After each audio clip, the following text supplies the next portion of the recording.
Hello, welcome back to another video. This week, I continued experimenting with mixed media in a study that ended up being a fusion between planning and improv. Let me walk you through my thoughts and process as I throw a bunch of art supplies at a canvas.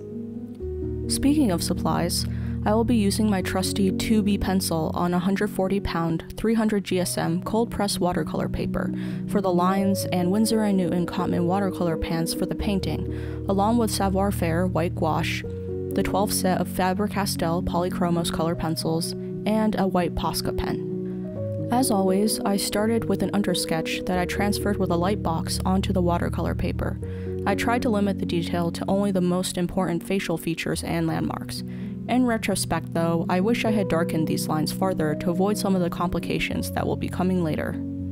Usually, I skip the little mini study phase in videos, but this time I filmed this part of my process. Since starting this channel, I've learned a lot about watercolor and gouache, and one of the things I picked up is the importance of these tests.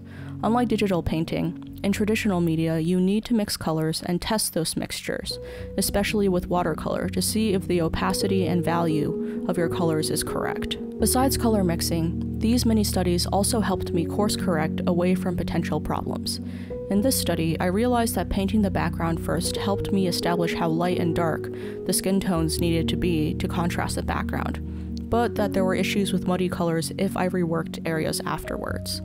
This is also the stage where I realized that I liked the look of wet media for water effects, especially watercolor, because the washes lay down smoothly but also keep crisp edges along the ripples. The fact that watercolor is transparent was an added bonus since it made the layers feel translucent like real water.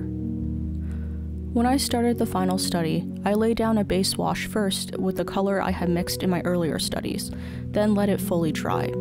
I started building up the figure with warm tones desaturated with a little bit of blue and green. Since I only had a thin layer over the background, the edges remained crisp even with reworking, and since there was value contrast, I knew my skin tones wouldn't be too light.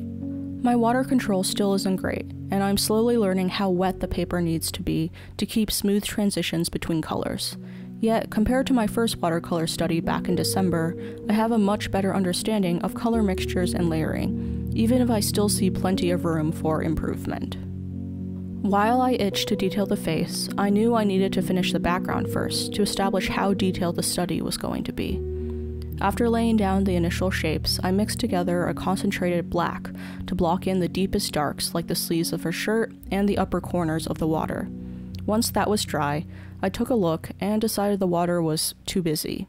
There were stray shapes that didn't reinforce the volumes of the most important ripples, and the highlights had a tan tinge that were too close in saturation to the skin. I went back to my mini studies to see if I could solve these issues in a different medium. While my color pencils could cool down the hues, the grainy cold press paper left a noticeable texture that didn't resemble water. I ultimately decided to stick to wet media. I only had a little bit of white gouache left after my last landscape study, so I used the last of it to mix a cool gray. I used a large, flat brush to try to minimize the streakiness.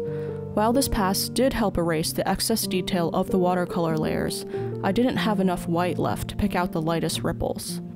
I considered putting the study aside and waiting for my new big tube of white gouache to arrive.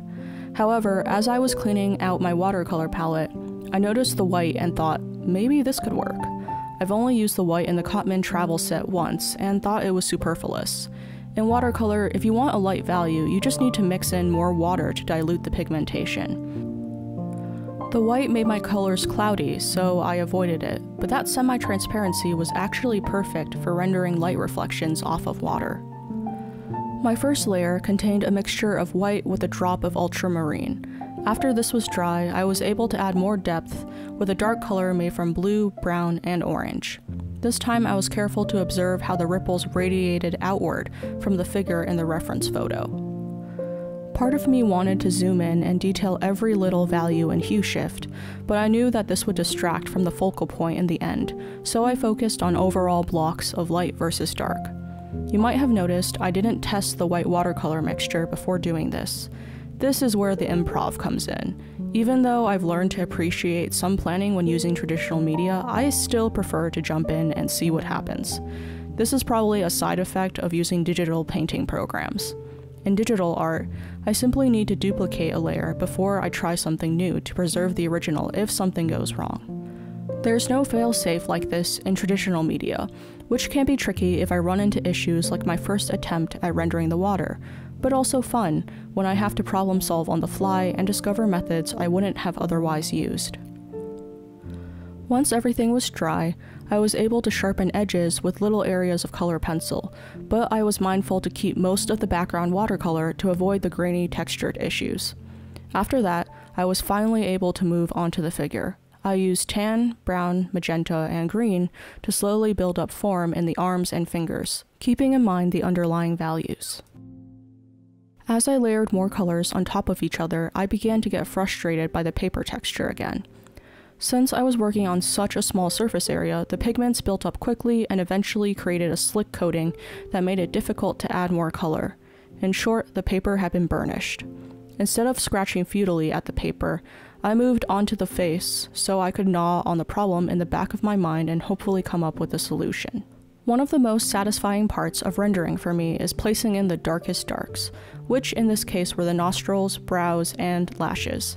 Suddenly, everything feels real, and I know how much I can push the rest of the rendering. I was mindful to work with a light hand on the cheeks and eyes to avoid burnishing this area. Yet in the end, something still felt off, so I stood up, turned off the camera, took a look from straight on, and yeah. Remember when I mentioned the light pencil lines in the beginning? Those lines slowly eroded under the watercolors, and my new lines were created when I was leaned back in my chair, at an angle. The center of the face had slipped, which explained why the contours of the face and neck felt incorrect.